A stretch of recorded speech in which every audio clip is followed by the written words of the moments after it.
अस्सलामुअलैकुम viewers, welcome back to my channel doctor of medicine. जिसमें आज हम बात करेंगे कोल्ड्रेक्स सिरप के बारे में। कोल्ड्रेक्स सिरप को किस तरह से इस्तेमाल किया जाता है, कौन से हालात में आप इसको यूज़ कर सकते हैं, साइड इफ़ेक्ट्स के बारे में भी आपको हम आगाही देंगे। लेकिन उससे पहले जो न्यू हैं चैनल पे, चैनल को सब्सक्राइब कर दें, वीडियो को लाइक कर दें, शेयर कर दें। बहुत शुक्रिया। बात करते हैं कोल्ड्रेक्स सिरप के बारे में। कोल्ड्रेक्स सिरप 120 ml में दस्तयाब होता है। ये सिरप जो है वो ख़ास तौर पे बच्चों में इस्तेमाल किया जाता है खांसी, नज़ला, ज़ुकाम और बुखार की सूरत में।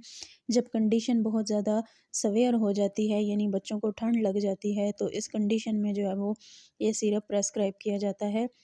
कोल्ड्रेक्स सिरप जो है वो किस तरह से काम करता है और कौन कौन सी कंडीशन में आप जो है वो इसको यूज़ कर सकते हैं, ये जानते हैं।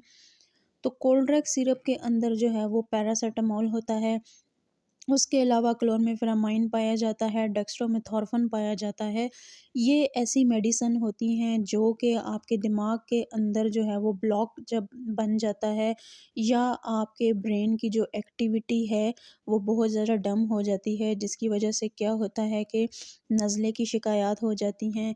उसके अलावा बुखार हो जाता है, सर्दी लग के, और उसके अलावा बॉडी में पेन हो रहा होता है, आपका सर भारी हो रहा होता है, आपकी आँखों में से जो है वो पानी आ रहा होता है, नज़ला ज़ुकाम की शिकायत होती हैं।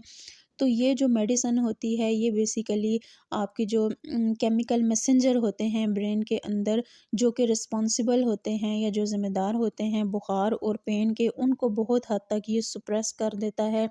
और आपको जो है वो नज़ला ज़ुकाम, बुखार और खांसी जैसी शिकायत से फ़ौरन रिलीफ़ देता है ये मेडिसन।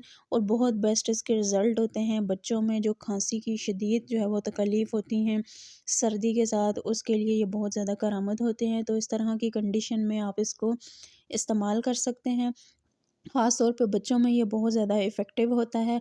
अब बात करते हैं डोज़ के बारे में। तो जो डोज़ है उसका तरीक़ाकार ये है कि अगर आपकी उम्र 18 साल से ऊपर है तो आप 2 से 3 मरतबा दिन में इसको इस्तेमाल कर सकते हैं, 2 बड़े चाय के चम्मच। इसी तरह अगर आपकी एज जो है वो 18 ईयर्स से बिलो है, यानी 18 साल से कम उम्र है आप, और इसका इस्तेमाल आपने करना है, तो डेली आप जो है वो 1 टेबलस्पून ले सकते हैं 2 से 3 मरतबा।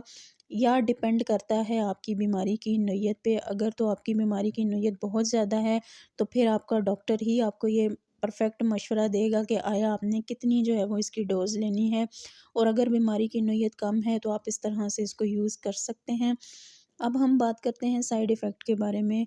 तो जो साइड इफ़ेक्ट्स हैं उसमें ज़्यादातर इसमें सुस्ती आप महसूस कर सकते हैं, ग़ुनूदगी आपको हो सकती है। उसके अलावा आपका जो मैदा है वो अपसेट हो सकता है अगर आप इसका रेगुलर इस्तेमाल करेंगे। रैश आपको बन सकते हैं और साँस लेने में आपको मसाइल हो सकते हैं। ये चीज़ें जो है वो साइड इफ़ेक्ट्स में देखी गई हैं मुख्तलिफ़ पेशेंट में। उसके अलावा अगर आपको हमारी इन्फॉर्मेशन अच्छी लगी हो तो चैनल को ज़रूर सब्सक्राइब करें। शुक्रिया।